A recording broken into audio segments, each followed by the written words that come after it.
Bonjour, je m'appelle David Saurin, je suis psychopraticien, thérapeute par la méditation et professeur de méditation. Il y a environ 10 ans, j'ai créé une nouvelle méthode de thérapie comportementale et cognitive de troisième vague qui s'appelle la thérapie par la méditation. Elle utilise les pratiques méditatives et les sagesses bouddhistes qui sont adaptées et actualisées pour pouvoir être utiles dans notre développement thérapeutique et spirituel au quotidien. Dans cette courte vidéo, je vais vous parler de l'accompagnement spirituel, de quelle manière un thérapeute par la méditation peut vous accompagner sur votre voie spirituelle. D'abord, je vous propose, si vous le souhaitez, de vous abonner à cette chaîne. Ça sera une manière de l'encourager et de recevoir de temps en temps de nouvelles vidéos sur des sujets de thérapie ou de spiritualité qui, je l'espère, vous intéresseront et vous seront utiles surtout. Alors, la spiritualité, on peut essayer de définir un petit peu ce que c'est, même si ce n'est pas simple.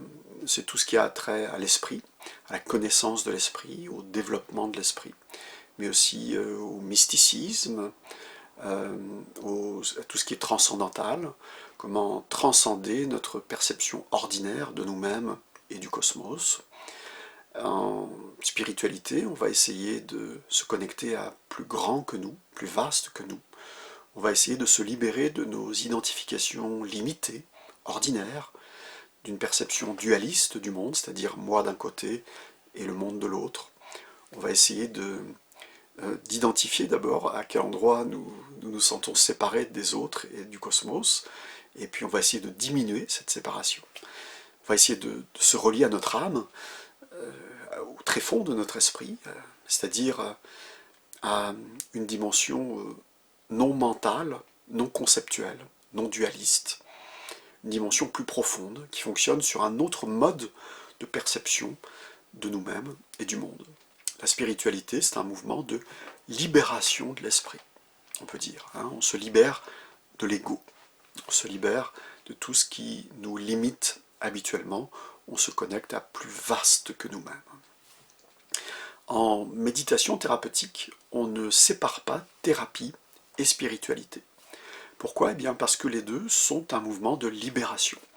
Simplement, en psychothérapie, on va chercher à être fonctionnel dans le monde, aussi libre que possible, aussi heureux que possible dans le monde, en travaillant sur nos traumatismes, en travaillant sur nos complexes, en travaillant sur l'image que nous avons de nous-mêmes, ou la confiance en nous-mêmes, en travaillant sur notre passé. On va détricoter les différentes étapes de notre vie, on va essayer de régler les dossiers du passé, de se libérer finalement. Et la spiritualité, c'est dans le prolongement de la psychothérapie. C'est pour ça qu'on ne sépare pas les deux. Et d'ailleurs, sur un cheminement spirituel, il arrivera souvent qu'on fasse des retours sur des aspects plus psychothérapeutiques, parce qu'on s'aperçoit que finalement, tel traumatisme n'était pas complètement résolu, que notre rapport à nos parents, ou à ce que nous étions autrefois, aux difficultés qu'on a pu vivre, ou aux identifications qui sont les nôtres, eh bien, on s'aperçoit que les aspects psychothérapeutiques ne sont pas tout à fait résolus. Donc sur une voie spirituelle, il est tout à fait normal et sain de revenir vers des aspects plus thérapeutiques. La spiritualité, c'est aussi une voie de libération. Simplement, c'est davantage transcendantal. On ne se limite pas à être fonctionnel, on va chercher quelque chose de plus ultime, de plus profond, de plus universel, on peut dire. On va essayer de transcender la vision dualiste que nous avons de nous-mêmes et du monde. On va essayer de diminuer le sentiment de séparation qu'il y a entre les autres et nous-mêmes, entre les éléments de l'univers et nous-mêmes. On peut parler des religions. Plusieurs d'entre vous ont peut-être une religion ou une culture religieuse. Elle peut être chrétienne, musulmane, juive, bouddhiste, hindouiste, ou simplement une spiritualité plus ouverte. Des personnes qui viennent me voir sentent qu'il y a une présence, ou se sentent accompagnées, ou se sentent reliées au cosmos.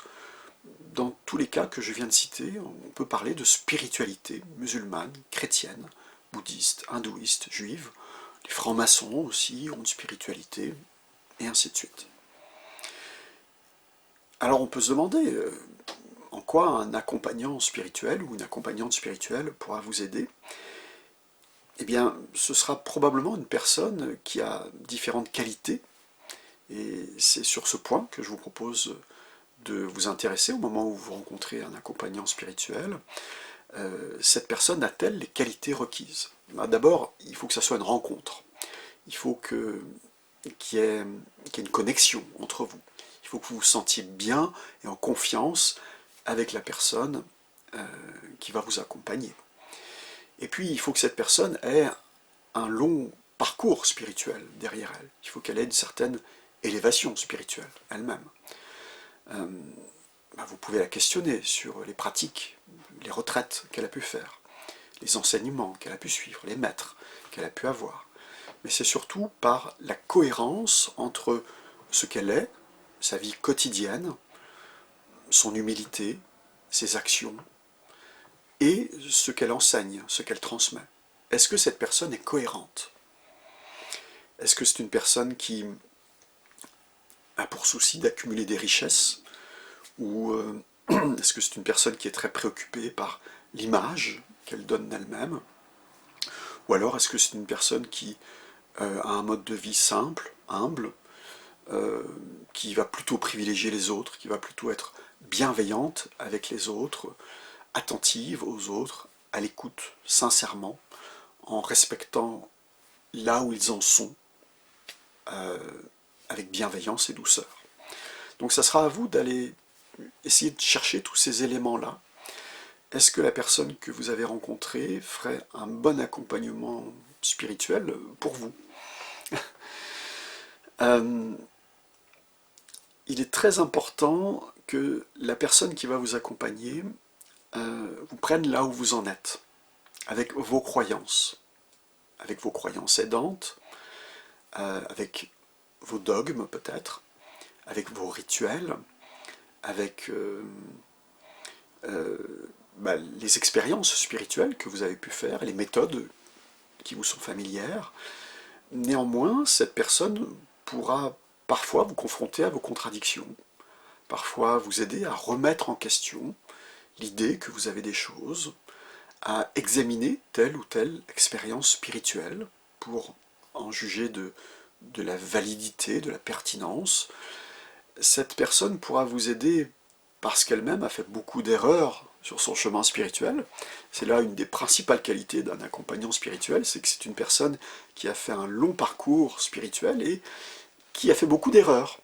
Et elle pourra vous partager ses impasses, les voies qu'il est inutile d'explorer parce que ça ne fonctionne pas. Ça vous permettra de gagner du temps. Une personne qui peut vous accompagner spirituellement vous apportera aussi des méthodes, parce qu'il vous manque peut-être des méthodes, il vous manque peut-être des enseignements, des sagesses. Elle vous aidera par ces questionnements à approfondir, à creuser toujours davantage, mais pas seulement intellectuellement. Elle vous proposera aussi des méthodes méditatives, par exemple, pour vous aider à vous connecter en profondeur. Et au fil des échanges que vous aurez avec l'accompagnant spirituel, vous pourrez vous connecter à des profondeurs toujours de plus en plus transcendantes. Et il y aura des ressentis que vous pourrez partager avec l'accompagnant spirituel. Et voilà, ça va être comme un guide, un ami spirituel. Un ami spirituel qui vous prend là où vous en êtes, qui vous aide, qui vous donne des méthodes, qui vous confronte parfois à vos contradictions, qui vous aide à examiner vos pensées, qui vous aide à approfondir, à creuser, à creuser, à creuser. En résumé, on peut dire qu'un accompagnant spirituel, c'est un ami spirituel, une personne qui a déjà parcouru le chemin que vous souhaitez vous-même parcourir, qui sera bienveillante, qui vous prendra là où vous en êtes, qui vous proposera des méthodes pour approfondir votre parcours, qui vous aidera à trouver vos propres réponses, qui vous évitera les impasses, les erreurs, qui vous laissera parfois faire vos propres expériences et vous aidera à examiner vos retours d'expérience.